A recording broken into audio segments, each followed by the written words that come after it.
की स्कीम किसी काम की नहीं, क्योंकि 27 रुपए में 1 लीटर दूध नहीं आता है आज की तारीख। यह असलियत है। आप लानत है आपके 27 रुपए रोज की स्कीम पर। आप सुरक्षा नहीं दे पा रहे हमारी बेटियों को, हमारी बेटियों के कंकाल मिल रहे। किस मुंह से बीजेपी बात करती है सुभद्रा योजना की? किस मुंह से बीजेपी बात करती है बेटी बचाओ बेटी पढ़ाओ की? बेटियां तो असल में बीजेपी से बचा ली।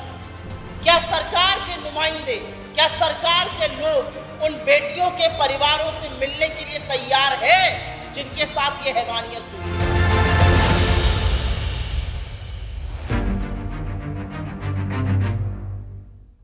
यहाँ पर आए हुए सब पत्रकार बंधुओं को जय जगन्नाथ मेरी। आप सब जानते हैं ओडिशा में क्या हो रहा है, और उसको बोलने से पहले मंच पर बैठी हुई मेरे साथ एआईसीसी की सचिव मेरी कोलीग रोजीना तिर्की जी, एआईसीसी के नेशनल कोऑर्डिनेटर सोशल मीडिया के सुमित दुबे जी, सुष्मिता जी, जयश्री जी, हम आपके बीच में एक बहुत अहम मुद्दा लेकर आए हैं। लेकिन आंकड़ा देना, तथ्य बताना, ये एक तरफ है। ये शायद इस प्रदेश की ही नहीं, इस देश की एक बहुत बड़ी ह्यूमन ट्रेजेडी हो रही है, और इसके बारे में चर्चा नहीं है। इसके बारे में नेशनल मीडिया अनभिज्ञ है, और इसके बारे में लोकल मीडिया में भी चर्चा थमी हुई है।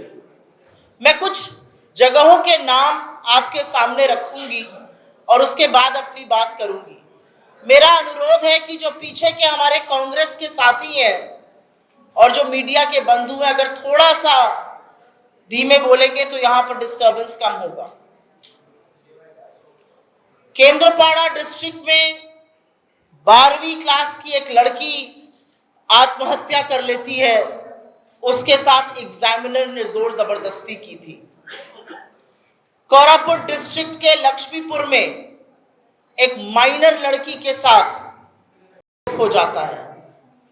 बालासोर डिस्ट्रिक्ट में 10 साल की बच्ची के साथ निर्मम बलात्कार होता है। महामहिम राष्ट्रपति जी के गृह क्षेत्र मयूरभंज में गैंग होता है। मलकानगिरी चित्रकोंडा में आदिवासी रेजिडेंसी स्कूल में रहने वाली क्लास 10 की बच्ची एक बच्चे को डिलीवर करती है। छपुआ में क्लास 6 की बच्ची प्रेग्नेंट है। बरी में क्लास 6 की बच्ची प्रेग्नेंट है। पिपलीपुरी में क्लास 10 की बच्ची प्रेग्नेंट है। और यही नहीं, मुख्यमंत्री के गृह क्षेत्र 2022 में क्योंझर में एक अमानवीय घटना हुई। एक लड़की का रेप हुआ, उसकी हत्या हो गई।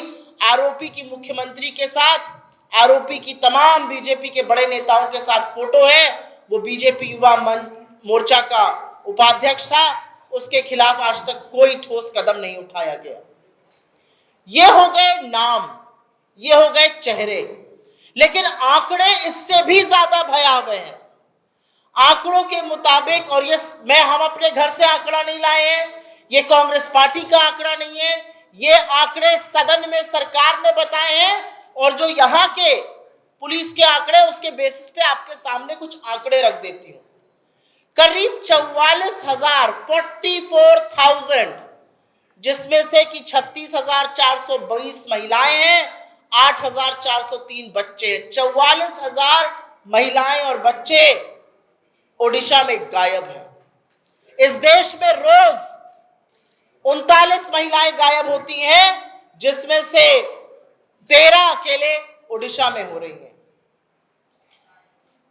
और क्या ये सिर्फ बीजेडी के वक्त हो रहा था और बीजेपी के बाद राम राज्य आ गया है? असल में 9 महीने की जो पिक्चर है वो और भी भयावह है। 9 महीने की पिक्चर में 20,000 से ज्यादा महिलाएं गायब हुई हैं। 1600 से ज्यादा अपराध हुए हैं महिलाओं के खिलाफ। 60 से ज्यादा गैंग हुए हैं। और क्राइम अगेंस्ट वुमेन में एनसीआरबी का डेटा है कि ओडिशा इस देश में नंबर 4 पर है। और ये वो मामले हैं जहां पर एफआईआर हुई है, जहां पर मुकदमा चल रहा है, कन्विक्शन रेट तो खैर बहुत ही कम है। ऐसे तमाम और मामले हैं जहां पर ना एफआईआर, ना शिकायत दर्ज हुई, ना मुकदमा चला, ना कोई छानबीन हुई, ना सच जानने का प्रयास हुआ। तो ऐसे में कांग्रेस पार्टी को क्या करना चाहिए? इस देश की आधी आबादी, ओडिशा की आधी आबादी के खिलाफ और खास तौर से दलित, पिछड़ी और आदिवासी बेटियों के साथ ये खतरनाक षड्यंत्र, ये हवस का गंदा नंगा नाच किया जा रहा है। कांग्रेस पार्टी को क्या करना चाहिए? मुझे लगता है हमें वही करना चाहिए जो अभी हम कर रहे हैं। मुस्तैदी से इस पे आवाज उठानी चाहिए, और इससे बड़ा कोई मुद्दा है ही नहीं ओडिशा में। तमाम ऐसे मुद्दे हैं जो हम उठाना चाहते हैं, लेकिन उन मुद्दों की क्या सार्थकता है, उन मुद्दों की क्या जरूरत है, जब आधी आबादी के खिलाफ हवस का इतना गंदा नंगा नाच चल रहा है। और यह उस राज्य में हो रहा है जहां पर देवी सुभद्रा की पूजा होती है। यह उस राज्य में हो रहा है जहां पर उप मुख्यमंत्री महिला है। यह उस राज्य में हो रहा है जहां की स्पीकर महिला है। और बहुत खेद के साथ कहना पड़ता है, यह उस राज्य में हो रहा है जहां से इस देश की प्रथम नागरिक, the first citizen of India, महामहिम राष्ट्रपति द्रौपदी मुर्मू जी आती है। किस तौर से हम इसको बर्दाश्त कर सकते हैं? क्योंकि ये पूरी मिली भगत है। जो आंकड़े हैं वो बीजेडी के सरकार के दौरान भी थे, हमने देखा कितना कलंकित था। लेकिन तब बीजेपी के 30-30 एमएलए थे, वो एक शब्द नहीं बोलते थे, चूड़े ही करते थे। अब जब बीजेपी सत्ता में आई है तो बीजेडी चुप बैठी हुई है। ये जो मिली भगत है, ये जो काली करतूतें हैं, उस पर पर्दा डालने की कोशिश है। इसमें बीजेपी और बीजेडी पूरी तरह से मिली हुई है। और मैं एक महिला होने के नाते कहती हूं, और मैं इन 3 और महिलाओं के बेसिस पर यह कहती हूं कि मुझे फक्र है इस बात का कि कांग्रेस पार्टी ने इस बात को मुद्दा बनाया है, और हम लगातार इस पर चर्चा कर रहे हैं। हम लगातार सदन में इस पर जवाबदेही मांग रहे हैं सरकार की। और सरकार के लोग कहते हैं सदन में तो विपक्ष का काम है मुखालिफत करना, खिलाफत करना, हमारे विरोध में बोलना। जी नहीं, विपक्ष का काम विरोध करना नहीं है। विपक्ष का काम आपको जवाबदेह बनाना है। विपक्ष का काम उन लोगों की आवाज को उठाना है जिसको आप दबा रहे हैं। और आज की तारीख में ओडिशा में अगर किसी की आवाज बुलंदी से गूंजनी चाहिए तो वो इस देश की आधी आबादी की, उन छोटी छोटी बच्चियों की है जिनका बचपन, जिनका भविष्य रौंदा जा रहा है। रेजिडेंशियल स्कूल्स में ये हो रहा है, वहां पर कोई विजिटर्स नहीं होते हैं। किसकी जिम्मेदारी है? क्या सरकार की, क्या प्रशासन की कोई जिम्मेदारी नहीं है? एजुकेशन मिनिस्टर से लेकर एजुकेशन सेक्रेटरी, एडीएम, तमाम चीजें होती है महकमे में। क्या मुख्यमंत्री को जाके दौरे नहीं करने चाहिए कि इस तरह का नंगा नाच क्यों हो रहा है हमारी बच्चियों के साथ? जवाब में कहा जाता है हम सुभद्रा स्कीम चला रहे हैं। लानत है आपके 27 रुपए रोज की स्कीम पर। आप सुरक्षा नहीं दे पा रहे हमारी बेटियों को। हमारी बेटियों के कंकाल मिल रहे हैं, हमारी बेटियों के साथ गैंगरेप हो रहा है और उनकी निर्मम हत्या हो रही है। आपकी स्कीम किसी काम की नहीं है, क्योंकि 27 रुपए में 1 लीटर दूध नहीं आता है आज की तारीख में। यह असलियत है आपकी।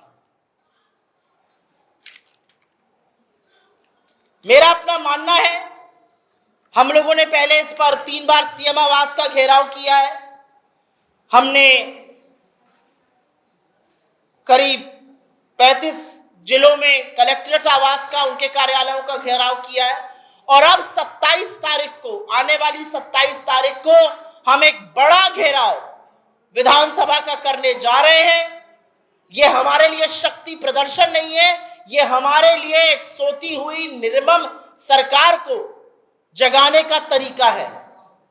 और मैं अब कुछ बातें राष्ट्रीय परिप्रेक्ष्य में बोलना चाहती हूं, क्योंकि यह पैटर्न हमने देखा है। मैं उत्तर प्रदेश से आती हूं, वही उत्तर प्रदेश जहां पर जब हाथरस में बेटी को 2:30 बजे रात को फूंका गया तो यही बीजेपी वाले उस पीड़िता को बदनाम कर रहे थे, और संरक्षण लगातार आरोपियों को, दरिंदों को दिया जाता है। वही उत्तर प्रदेश जहां पर बीजेपी का एक नहीं दो एमएलए बेटियों के साथ हुई हैवानियत के दोषी पाए गए, आरोपी नहीं, चाहे वो कुलदीप सिंह सेंगर हो या चाहे वो रामदुलार गौंड हो। यह सिलसिला हमने बृजभूषण सिंह के साथ देखा, यह हैवानियत हमने मध्य प्रदेश में देखी, यह हैवानियत हमने हर उस जगह देखी जहां पर बीजेपी का पहला कदम होता है संरक्षण, आरोपी को, दरिंदे को, हैवान को देना। बेटियां भगवान भरोसे छोड़ दी गई है। किस मुंह से बीजेपी बात करती है सुभद्रा योजना की? किस मुंह से बीजेपी बात करती है बेटी बचाओ बेटी पढ़ाओ की? बेटियां तो असल में बीजेपी से बचानी है, बेटियां इनके कुशासन से बचानी है। और इसीलिए मेरा अपना मानना है, और क्योंकि धर्म में आस्था है तो यह जरूर कहूंगी, प्रभु जगन्नाथ की धरती है ये। श्री कृष्ण ने द्रौपदी की लाज बचाने के लिए तार खोल दिए थे। श्री कृष्ण वो हैं जिन्होंने अपने सखी के लाज बचाने के लिए अवतार लिया और उसके सम्मान में महाभारत हुई और गीता का उपदेश दिया। तो पूरी की पूरी भारतीय जनता पार्टी धृतराष्ट्र बनी बैठी रहेगी और बेटियों के साथ कुकर्म होंगे, ये हम कतई बर्दाश्त नहीं करेंगे। मैं इसी मंच से कुछ सवाल उठाना चाहती हूं और सवाल के बाद हमारी कुछ मांगे हैं। इस मंच से ये सवाल उठाने इसलिए जरूरी है क्योंकि सोती हुई सत्ता जागे। खत्म करने से पहले मैं कुछ सवाल हैं जो आपके सामने रखना चाहती हूं। सरकार ये मानने को कब तैयार होगी कि ओडिशा में बेटियों के साथ हैवानियत हो रही है? सरकार के नेता, सरकार की डिप्टी चीफ मिनिस्टर, सरकार की स्पीकर, सरकार के मंत्री, सरकार के मुख्यमंत्री कब उन बेटियों के हाथ जाएंगे और उनको यह आशा और विश्वास दिलाएंगे कि उनके साथ न्याय होगा? क्या सरकार के नुमाइंदे, क्या सरकार के लोग उन बेटियों के परिवारों से मिलने के लिए तैयार है जिनके साथ यह हैवानियत हुई है? क्या सरकार को यह अंदाजा है कि अगर एक क्लास 6 की बच्ची प्रेग्नेंट है तो उसका भविष्य में क्या होगा? सरकार अपनी चुप्पी सेक्सुअल एक्सप्लॉयटेशन पर, यौन शोषण पर कब तोड़ेगी? सरकार ये कब मानेगी कि अधिकतम ये जो दरिंदगी है ये या तो आदिवासी या दलित या पिछड़े वर्ग से महिलाओं के साथ हो रही है? सरकार कौन से निर्णायक कदम लेने जा रही है? 44,000 जो महिलाएं और बच्चे गायब हुए हैं। सरकार क्या निर्णायक कदम लेने जा रही है जो दरिंदगी और जो यौन शोषण हो रहा है खुले आम रेजिडेंशियल स्कूलों में? क्या सरकार डिस्ट्रिक्ट वाइज डेटा देने को तैयार है महिला अपराध के खिलाफ जो चीजें हो रही हैं? सरकार कब इसको एक आपदा मानकर इस पर निर्णायक एक्शन लेगी?